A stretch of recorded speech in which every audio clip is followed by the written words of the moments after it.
This is science class 4th, chapter 10, matter and its forms. We have already read about the forms of matter in this chapter. So today we will start matter can change from one state to another. Before starting it, we will discuss about the test yourself. Test yourself में जो दिया हुआ है वो है आपको coconut fibre को या किसी सूखी लीव्स को जला देना है स्मोक करने के लिए, यानी कि धुआं निकालने के लिए, और एक कांच का जार लेना है, उसे उल्टा कर देना है उस धुआं के ऊपर, और जैसे ही धुआं उसके अंदर एंटर कर जाए जार के अंदर, तो आपको जार का मुंह बंद कर देना है किसी ढक्कन से और उसे एक जगह पर रख देना है। अब आपको ये देखना है कि जो गैस है वो किस पार्ट में है, किसी एक पार्ट में या डिस्ट्रीब्यूट हो गई अलग अलग जगह पर। और अब आपको ढक्कन को खोल देना है। क्या स्मोक जो है अभी भी जार के अंदर है और ये उड़ी तो नहीं है या उड़ गई है, इस गैस को आपको देखना है। लेकिन मैं ये नहीं चाहता हूँ आप इसे घर पे करो, ठीक है। सो अब हम लोग आगे का चैप्टर पढ़ते हैं इसमें कि मैटर जो है वो चेंज हो जाता है एक स्टेट से दूसरे स्टेट में, दूसरे फॉर्म में।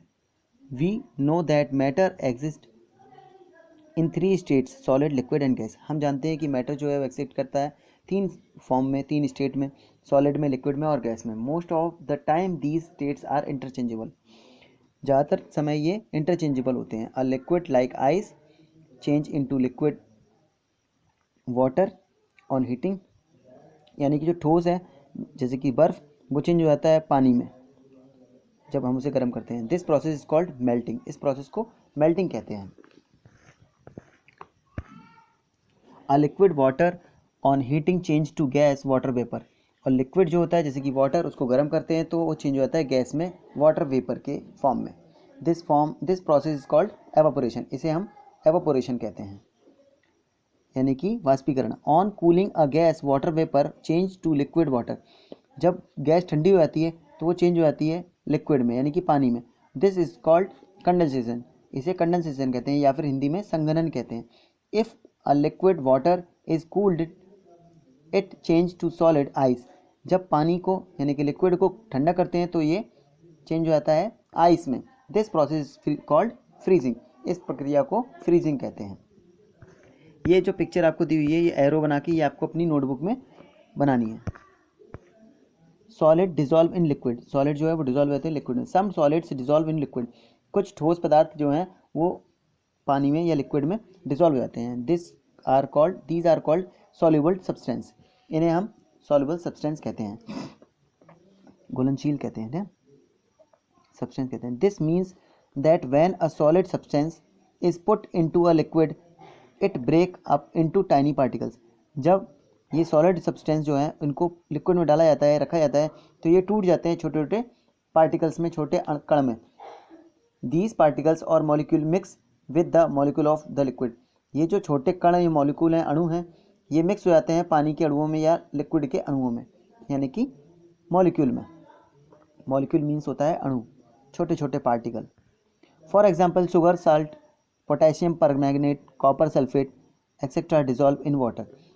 एग्जाम्पल के तौर पे चीनी या नमक या पोटेशियम परमैंगनेट, कॉपर सल्फेट, ये सब क्या होते हैं, पानी में डिजॉल्व हो जाते हैं। ये पिक्चर दी हुई है, आपको पिक्चर बनानी है आपकी अपनी नोटबुक में।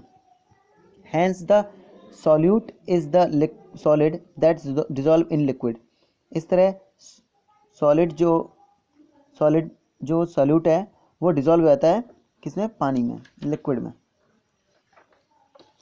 The solvent is the liquid in which a substance dissolve. और जो सॉल्वेंट है वो जो लिक्विड का सॉल्वेंट है वो डिजॉल्व हो जाता है, ठीक है, उसे सॉल्वेंट बोलते हैं। The solution is the liquid which we get when a solute is dissolve in a solvent. जो पानी में घुली हुई चीज़ें, यानी कि सॉल्यूट और सॉल्वेंट जो घुल जाता है, तब उसे हम सॉल्यूशन कहते हैं, ठीक है। Gas dissolve in liquid. Gases dissolve हो जाती हैं लिक्विड में। Water dissolve many gases like carbon dioxide, oxygen and chlorine. Water जैसे कि वाटर में कई सारी गैसें घुल जाती है, जैसे कि कार्बन डाइऑक्साइड, ऑक्सीजन और chlorine. The bottle of the soft drink has carbon dioxide in it. यानी कि सॉफ्ट ड्रिंक की आपने कोका कोला की किसी की बोतल देखी होगी, लिम्का की, उसमें क्या होता है, कार्बन डाइऑक्साइड भरी होती है। When the top of the bottle is taken of the gas escape, जब हम उसको खोलते हैं इसके ढक्कन को तो उसमें से गैस निकलने लग जाती है, वो कार्बन डाइऑक्साइड होती है, इसीलिए गैस की वजह से, और वो भी निकल आता है, जो उसमें लिक्विड होता है वो भी बाहर की तरफ आ जाता है। Fish living in water need oxygen to stay alive, fish को पानी में जिंदा रहने के लिए ऑक्सीजन की जरूरत होती है जिससे कि वो जीवित रह सकें। They take oxygen from the fresh water, वे फ्रेश वाटर से ऑक्सीजन ले लेते हैं। Do you know some kinds of matter do not dissolve in water at all, कुछ मैटर जो होते हैं वो डिजॉल्व नहीं होते हैं पानी में। These are called insoluble substance, इन्हें इनसॉल्युबल सब्सटेंस कहते हैं। For example stone, iron, glasses, wood etcetera are insoluble in water. Example के तौर पे पत्थर हुआ, लकड़ी हुआ, कांच हुआ, आयरन लोहा हुआ, ये सब क्या है, घुलते नहीं है पानी में, इसीलिए इनको इनसॉल्युबल कहते हैं। डू यू नो यहाँ पे थोड़ा सा रह गया था।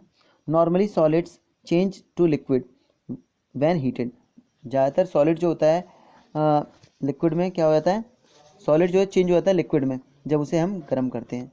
But solid like camphor and iodine crystals change directly into gas on burning, और कुछ जो सॉलिड है जैसे कम्फर और आयोडीन क्रिस्टल, जब इसको गर्म करते हैं तो ये डायरेक्ट गैस में बदल जाते हैं, ये लिक्विड में नहीं चेंज होते हैं। This process is called sublimation, इसे सब्लिमेशन कहा जाता है। So today's class finish here, tomorrow we will start.